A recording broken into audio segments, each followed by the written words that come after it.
So if you have pets, especially cats, pay attention because this is going to be a very important video for you to watch. I'm an emergency and critical care veterinarian, and what we're going to do today is we're going to talk about the H5N1 virus and things that you can do to help try and keep your pet safe during this outbreak. Now, obviously, since this virus is a bird flu or an avian influenza, birds are significantly more affected by this virus, like chickens and turkeys, but we've also seen this virus in dairy cattle and wild animals like rabbits, mice, raccoons, and opossums, and this virus can also affect dogs, cats, and ferrets.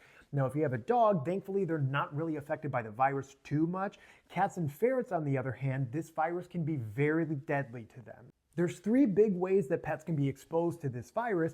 The first one being through the environment, which means they're either exposed to a wild animal or another cat that has the virus, or they go into an area that's been infected with the virus by another wild animal. So the easiest thing to do to avoid this is to keep cats indoors, which includes not letting them go into catios. And when you walk your dog, avoid going to areas that have high traffic with wild animals, avoid coming in contact with either wild animals or cats, and avoid dead carcasses. The second way your pet can get this virus is through us as people. We can pick this virus up in the environment and bring it into the home. And this way is really important for those of us that live in areas that have had more confirmed cases of the bird flu, and the map again is above my head.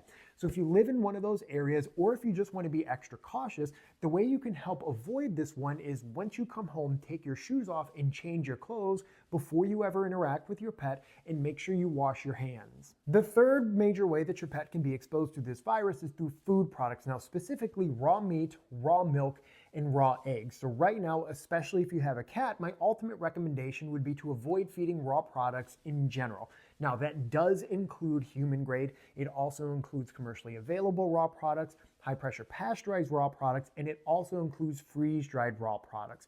And unfortunately, we did recently have a cat pass away from this virus and confirmed that the cat contracted the virus from a very specific company's raw product, and the company was Northwest Natural. Specifically, it was their raw feline turkey formula, and they have since issued a full recall on the product. So if you do feed that product, I would avoid feeding it immediately.